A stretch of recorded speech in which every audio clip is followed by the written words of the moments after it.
In this ICFD++ tutorial, we are going to walk you through the steps to set up and model the flow around blades that are moving relative to each other. We will demonstrate the setup using the new Integral Computational Multiphysics Advanced User Interface, or ICMP AUI. This example simulates low-speed flow through a 2D axial rotor stator configuration, representing a large number of rotor blades that are in translation and moving past a fixed group of stator blades. Only a single rotor and stator blade are actually modeled in this example, and periodic BCs are used to map the solution either forward or backward in space. In the following figure, I show a schematic of the problem. So in this schematic, the inlet is the yellow boundary at the top, and the exit is the yellow boundary at the bottom. The periodic boundary conditions are applied at the left and right boundary conditions, and these allow us to represent a large number of blade rows with only a single set of blades. Zonal BCs with translational or quantum offsets are applied at the red interfaces, and these allow connections between the moving and stationary cell groups. These boundaries account for the periodicity across the sliding interfaces. The purpose of this example is to show how sliding offset boundary conditions can be used to model the transient motion of rotor blades. In this example, we have three cell groups. Cell group number 1 is the stationary cell group at the top containing the stator blade. Cell group number 2 is a moving cell group containing a single rotor blade. And cell group number 3 is the bottom cell group that doesn't have a blade. Before starting this example, I'll briefly cover the new features and components of the ICFD++ AUI for our first-time users. For a more in-depth understanding of the ICMP AUI features that are common across all Metacomp software, you can click on the ICMP AUI demo link that will show up at the side of this video, or by referring to the ICMP AUI section of your ICFD++ documentation. The ICFD++ interface is composed of 5 items. The menu bar, where the mouse is currently hovering, allows you to access the various tools as well as load and save your input file, etc. The toolbar, which is below this, has shortcuts to some commonly used functions and controls. The canvas, on the bottom right, is where the geometry or solution can be displayed. And the notebook panels above this, which currently shows this ICFD++ setup steps, and the action panel on the left-hand side, where much of the problem setup takes place. Within the notebook panel, ICFD++ shows an action tree or setup wizard, which can guide you step by step through the various parts of the problem setup. There are also one or more information trees. In this case, we see the groups and boundary families tree, and on the right, the boundary conditions tree. So we'll notice that each item in the action tree, or information tree, has corresponding items that show up in the action panel on the left-hand side. This is where the user is given specific choices about the problem setup based on information supplied in previous panels. All panels are dockable and resizable so the user can customize the interface. Next, I'll briefly cover the mouse controls. The mouse is used to control the view of the geometry and the mesh within the canvas.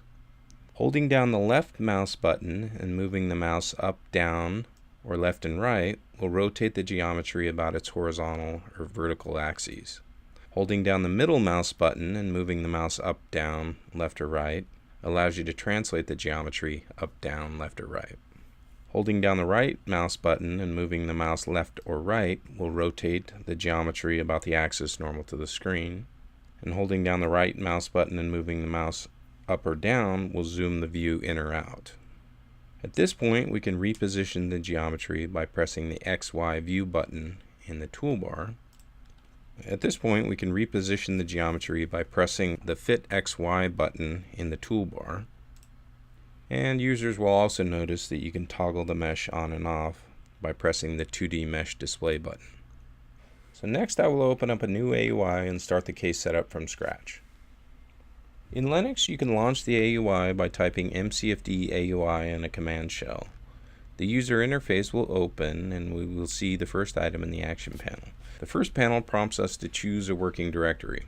In Linux, the default directory location is where you launch the user interface. Next, I will choose OK to select the current working directory. We can accept the message in the pop-up box and ICFD++ will generate an eGroups file so that we can display separate cell groups in the user interface. In the next panel, we will keep the selection of the number of cell groups set to 3. At this point, we can select Yes to both analyze our grid and read the BC family file and the cell groups file. You can press OK in the pop-up box warning us that there's a different number of BCs listed in mcfd.bc and in the grid files. Now we will see information about the cell type and cell count and the BC selector names, etc. In this panel we can press OK. And now we can press OK and accept the conditions in the cell types and volumes panel.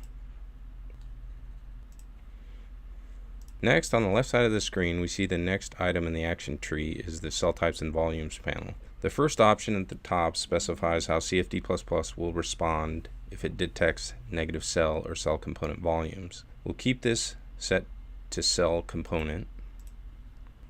The rest of the panel is populated according to how the mesh files were interpreted by CFD++. We will not change these settings, and we can press OK at the bottom of this panel. In this case, we will be solving a viscous, turbulent, single-species, non-reacting flow problem, and this falls into the category of a general fluids problem. So we'll select this at the box at the top of the General Problem Definition panel.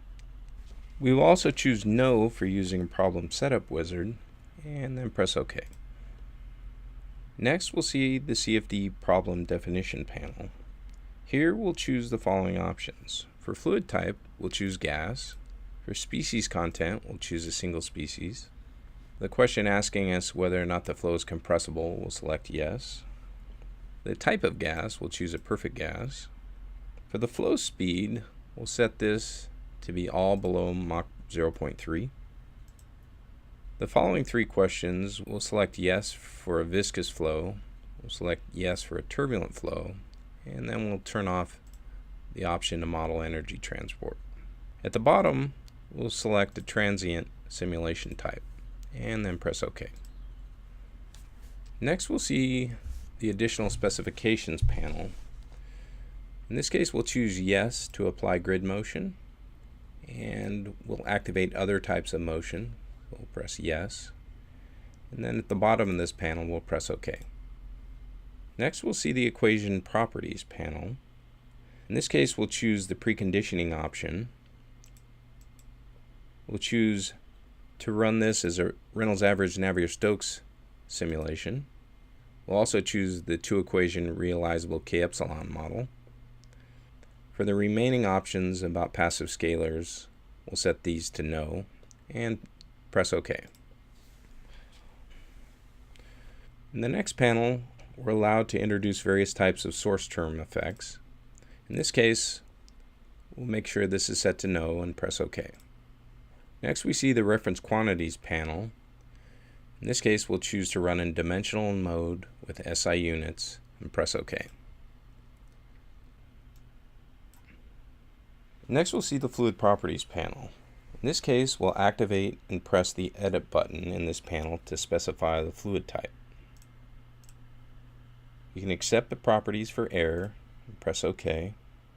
Here, we'll set a base pressure to 101,325. We'll keep the bulk temperature set to 288 Kelvin, and then press OK. Next, we'll see the initial conditions action tree panel. We'll choose the option to initialize the entire domain. We'll press the green plus sign to add an initial condition information set. We'll activate that information set, press edit. Then we'll enter the following values. For a static pressure, we'll enter 0.0. Recall that we entered 1 atmosphere for a base pressure, so in this case our absolute pressure is actually 1 atmosphere. We'll leave the x, y, and z components of velocity set to 0. We'll defer setting the turbulence quantity initialization until later, and we'll press OK. And press OK at the bottom of this panel. Next, we'll see the boundary conditions action tree panel.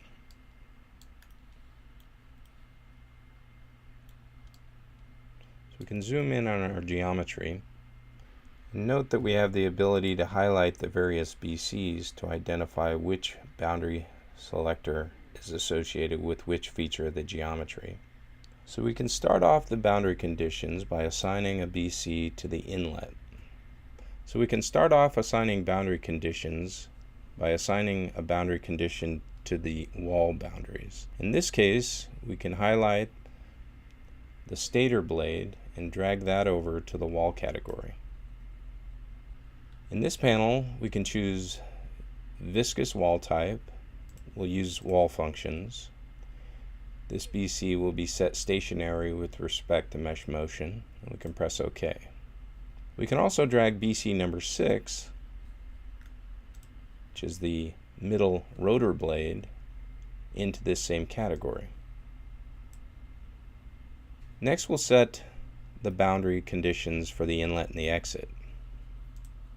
In this case, we can highlight in the action panel BC number 4 and left click and drag that over to the open category. In this case, we can choose inflow only.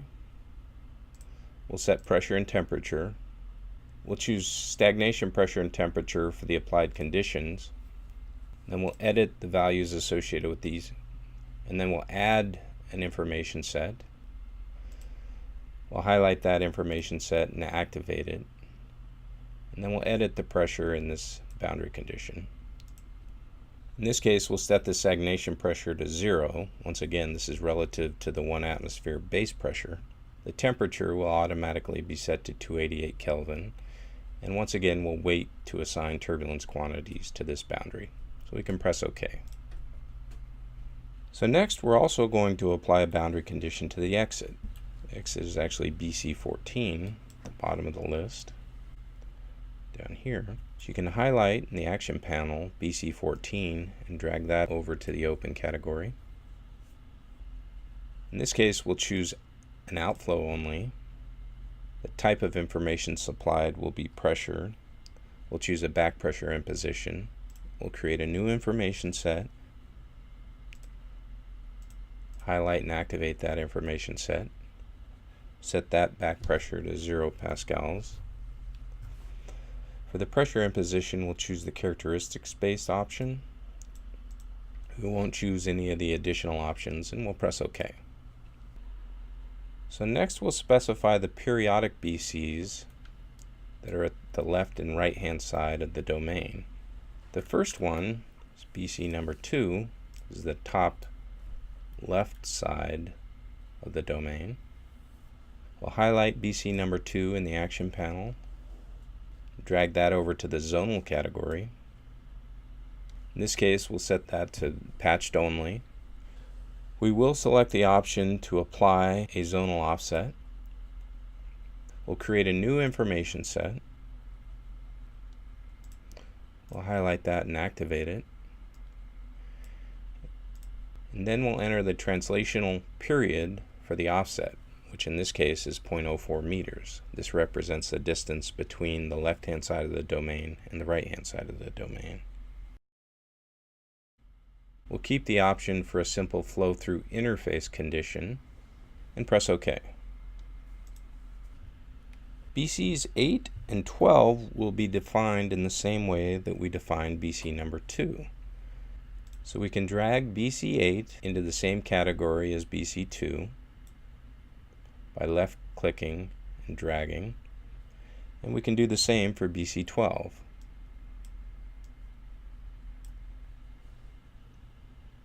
BCs 5, 10, and 11 will make up the periodic BCs on the right-hand side of the domain, and we can define these as follows.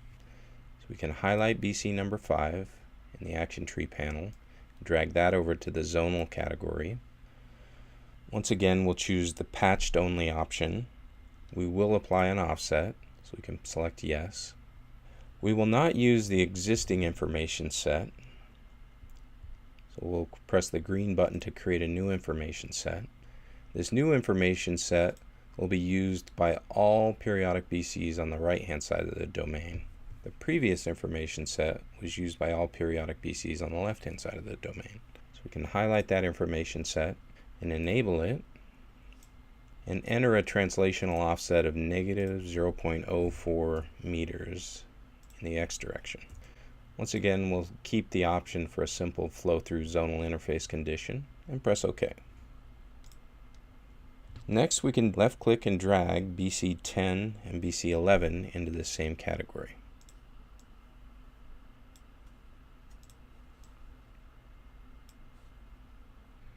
Now the only boundary conditions that remain that have to be defined are the interface boundary conditions between the cell groups. This represents the sliding interface boundary conditions. These boundary conditions will require alternate BCs. In this case, 2 alternate BCs will need to be created. So we can press the green plus sign in the Boundary Conditions Action panel to create a new BC. We can do that twice. Then we can double-click these BCs and apply an appropriate name. In this case, BC 15, I'll name alternate 3_13, since this will act as an alternate for BC 3 and 13.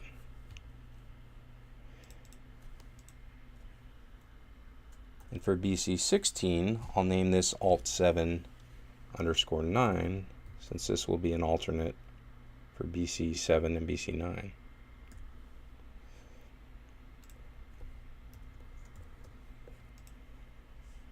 We'll wait to set up the conditions for the alternate BCs. So at the top, we'll notice that the first boundary condition that has not been set is BC number 3. So we can left-click and drag this over to the zonal category and create a new boundary condition type. In this case, we'll want to select a patched and overset zonal boundary condition. We will apply a zonal offset. We'll select the periodic offset condition. We'll press the green plus sign to create a new information set. Highlight that information set and activate it. In this case, we're dealing with translational motion, so we'll keep that option selected in the kinematics class. The direction of motion is specified in the next panel. In this case, it'll be in the positive x direction, so we'll enter 1 there. And next we'll enter a velocity magnitude, which is going to be 2 meters per second. In this case, we'll enter a period of 0.04 meters, and we'll keep all the offsets set to 0. Down below, we'll choose the option to allow for an alternate. In this case, we'll create a new information set to define this alternate BC. Highlight that information set and activate it. We'll go down and select BC 15, which will serve as the alternate for BC 3. And that completes the setup for boundary condition number 3. We'll note that BC 3 and BC 13 will have the same boundary condition applied. So we can highlight BC 13 in the action panel and drag that over to the same boundary condition family as BC 3. Now the only remaining main boundary conditions that we have to set up are BC 7 and BC 9. And these represent the boundaries that are associated with a moving cell group. So we can highlight BC 7, drag that over to the zonal category. And this will be set up in much the same way that we set up BC number 3 with some very subtle differences. So again, we'll choose the patch and overset option. We'll connect after applying an offset. We'll choose a periodic offset. We'll create a new information set. We'll highlight that and activate it. We'll keep the kinematics class set to translation. In this case, the direction cosine is going to be opposite of what we entered before. So we're actually going to enter a negative x direction. And this corresponds to the fact that the cell group number 2 is moving in the negative x direction. For the velocity magnitude, we'll enter, once again, 2 meters per second. Translational period will remain the same at 0.04 meters. We will not apply an initial offset. We will allow for this BC to have an alternate, so we'll select that option. And we'll create a new information set down below by pressing the green plus sign. We'll highlight that information set and activate it. In this case, for BC 7, we'll want to go down and select BC 16, which is the alternate that we will set up for this BC. And at this point we can press OK. So the last BC, aside from the alternates that needs to be set up, is BC9. This is actually the boundary condition on the bottom sliding interface that's connected with cell group number 2. This boundary will have the same conditions as BC7, so we can drag that over into the same family. Next, we have to set up the alternate boundary conditions for the sliding interface BCs. So I can start by highlighting BC15, left-clicking it, and dragging that over to the zonal category. We'll create a new boundary condition for this BC. In this case, we'll select Patched and Overset. We will apply an offset. This will be a periodic offset. We'll create a new information set. We'll highlight that information set and activate it. We'll keep the kinematics class set to translation. The direction cosine in this case will be in the positive x direction. The velocity magnitude will be set to 2. The translational period, once again, will be 0.04 meters. In this case, we'll have an offset, which will be 0.04 meters in the negative x direction. We will not select an additional alternate for this BC, and we can press OK. The last boundary condition that needs to be applied is the alternate for BC 7 and 9, which is BC 16. We can drag that over to the zonal category and set that BC up in much the same way. Again, select Patch and Overset, apply an offset. In this case, it'll be a periodic offset. We can create a new information set by pressing the green plus sign. You can highlight that and activate that information set. In this case, we'll choose a translation kinematics class. The direction cosine in this case will be in the negative x direction. The velocity magnitude, once again, be 2. The translational period will be 0.04 meters. And in this case, we'll apply an offset of 0.04 meters in the positive x direction. We can keep the remaining options in their default state and press OK. Now we've completed the setup of all of our boundaries. So at the bottom of the boundary condition action tree panel, we can press OK. Next, we will see the zonal connectivity action tree panel. Here we can accept all the default settings by pressing OK. Next, we will see the grid motion specification action tree panel. In this case, we'll want to drag cell group number 2 to the analytic translational velocity grid motion option.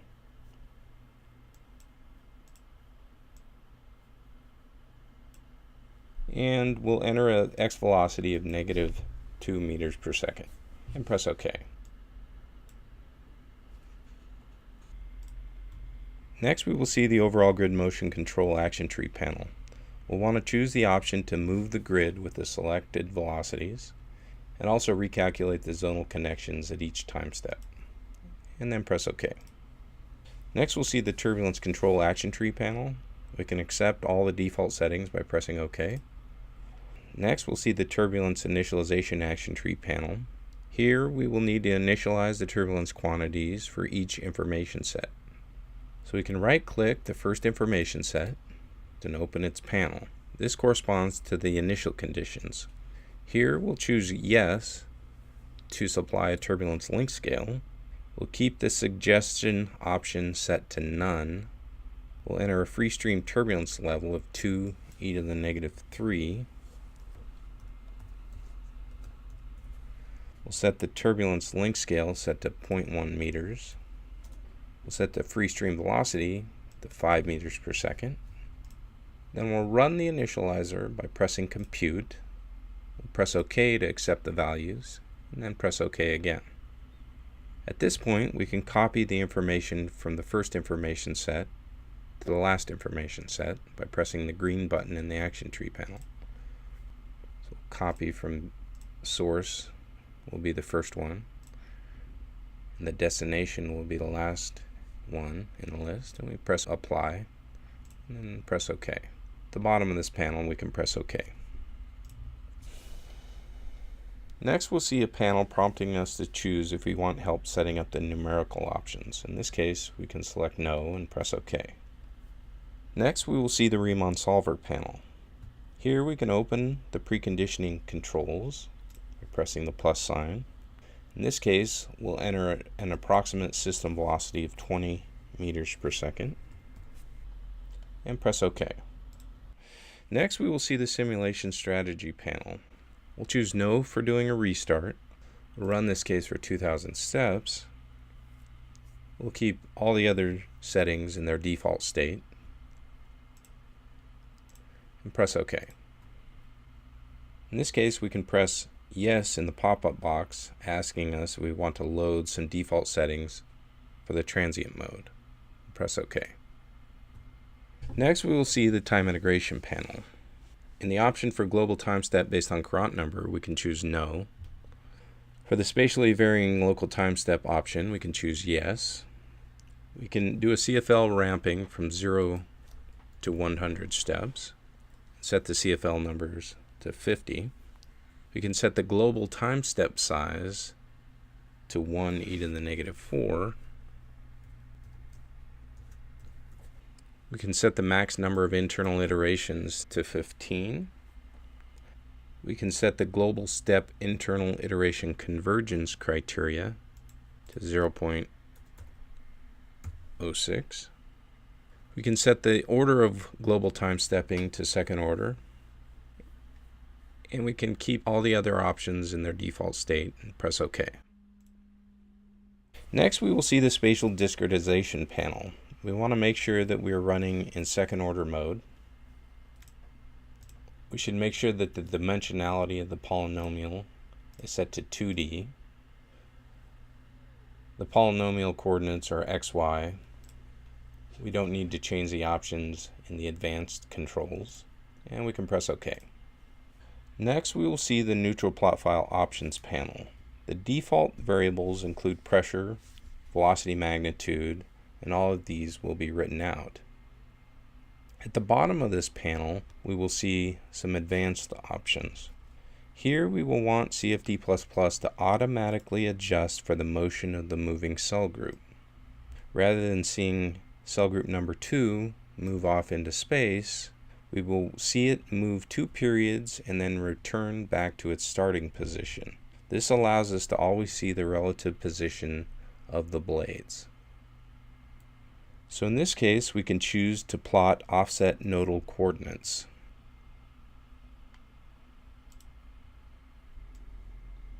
Down below, we can create a new information set by pressing the green plus sign. We can select that option, activate it. We can apply this option to cell group number 2, since this is the moving cell group. And down below, we can select an information set with the properties that are appropriate for applying this offset. In this case, the 4th option in the list.